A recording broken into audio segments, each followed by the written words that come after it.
Bonjour et bienvenue sur cette capsule vidéo. Je m'appelle Michel Birolon. Je t'aide à avoir plus de notoriété, je t'aide à avoir plus d'efficacité dans tout ce que tu entretiens au quotidien, que tu sois travailleur, chercheur d'emploi ou alors senior. Je t'aide à avoir plus d'efficacité dans l'action. Pour la vidéo d'aujourd'hui, nous allons parler de 4 astuces pour t'aider à trouver un emploi. Je prends ici un emploi pour un emploi décent. Je prends ici un emploi pour un emploi où tu es confortablement assis. Malheureusement, c'est comme ça, tout le monde n'a pas cette chance-là. Et surtout lorsqu'on est jeune, on vient de sortir des études, de finir ses études. Il est souvent très compliqué de trouver un emploi.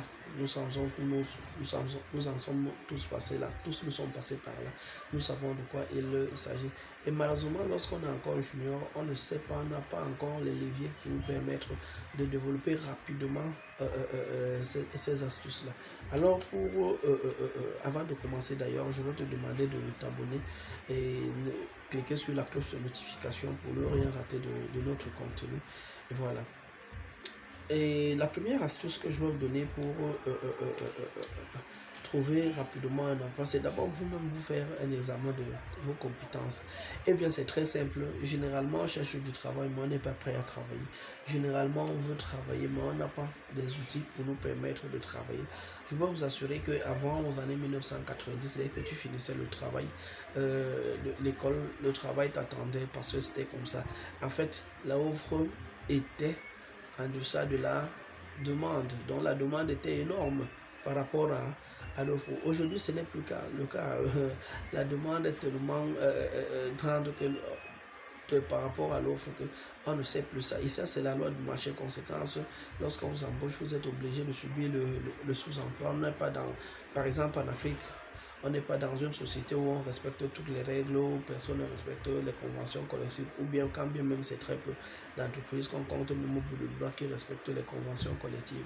Donc c'est à celui qui cherche l'emploi qu'il doit faire les efforts. C'est la loi du marché, il faut faire avec. Donc il faut faire un examen de vos compétences pour savoir quel est-ce que ou à quel niveau vous vous situez, parce que lorsque vous ne savez pas ce que vous valez, eh bien vous n'aurez jamais quelque chose, ou alors personne d'autre ne va vous faire valoir votre profil mieux que vous-même. Donc faites déjà un examen de compétences. Comment vous pouvez le faire? Vous pouvez, si vous êtes comptable, vous allez chercher bac plus 3, bac plus 4, bac plus 5. Allez voir ce qu'on réclame au comptable de bac plus 3 comme compétence et arrivez, cherchez à vous mettre rapidement à niveau. Moi, je vais vous dire quelque chose. Dernièrement, j'ai constaté que j'avais un étudiant qui avait pratiquement bac plus 3, mais qui n'avait jamais créé sa boîte mail. C'est un sarcasme en 2021, n'est-ce pas? Eh bien, c'est la réalité, c'est souvent ce qu'on trouve. Et lorsque une personne comme ça n'arrivera pas à trouver du travail sur le 1 an qui arrive, on va dire que c'est la malchance. Eux bien évidemment.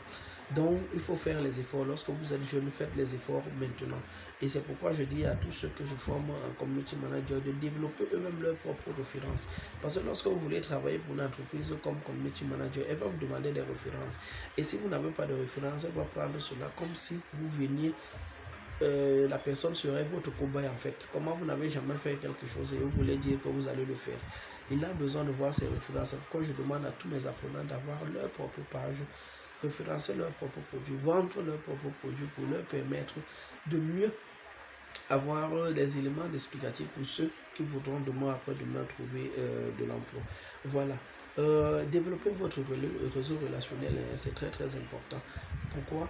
Parce que lorsque vous êtes en situation de recherche d'emploi, il est plus facile de dire à ses amis, alors à ses copains, à ses grands-pères, à ses grands-parents, à ses oncles, ses tantes, à ses cousins éloignés que s'il y a une opportunité là-bas, pardon, passe-moi le créneau et tout. Et si vous êtes quelqu'un de très timide et que vous ne développez pas votre réseau relationnel, personne ne pensera à vous. Je dis bien, personne ne pensera à vous. Alors, développez votre réseau relationnel. Soyez très courtois avec vos amis tout au long de votre école. Ne soyez pas quelqu'un de radin, ne soyez pas quelqu'un que tout le monde évitait, parce que c'est la même chose qui va vous arriver dans le monde professionnel.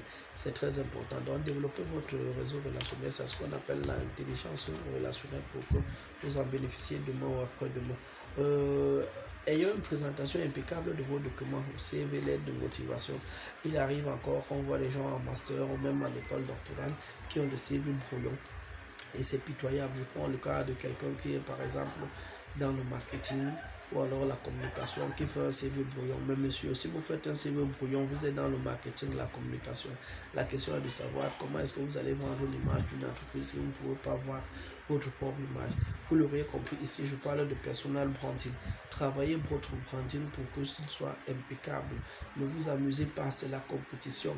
Si vous êtes marketeur, que vous n'avez pas à avoir un bon CV compétitif, c'est grave, c'est un sarcasme. Personne ne va vous accepter quelque part. Vous ne ferez rien pour personne parce que vous ne faites rien du genre pour vous-même. Ayez des documents de présentation impeccables. Soyez prêts à payer pour avoir des documents impeccables.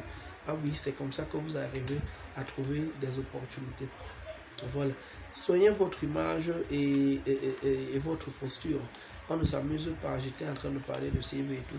Soyez votre image et votre posture. Soyez toujours coiffé, soyez toujours bien présentable, soyez toujours bien référencé sur les réseaux sociaux. Quel est votre comportement sur les réseaux comme LinkedIn? Est-ce que là-bas vous dégagez vos compétences? Est-ce que là-bas vous dites ce que vous savez bien faire, ce que vous valez?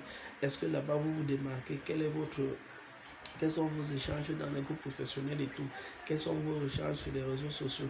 Comment est-ce que vous prenez votre posture? Tout ça, c'est très important pour demain trouver un emploi.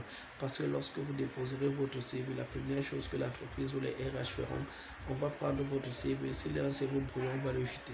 Quand bien même on prend donc votre CV et qu'on lit votre lettre de motivation, on va demander quels sont vos comportements sur les réseaux sociaux. Si vous avez des comportements brouillons, on va vous laisser. Parce que les entreprises ne veulent pas s'acheter les problèmes. La meilleure façon d'éviter les problèmes, c'est de les éviter en avance. Ça veut dire que si vous êtes un homme à problème sur les réseaux sociaux, aucune entreprise ne va vous recruter tout simplement parce que ça sera la meilleure option pour l'entreprise de vous éviter.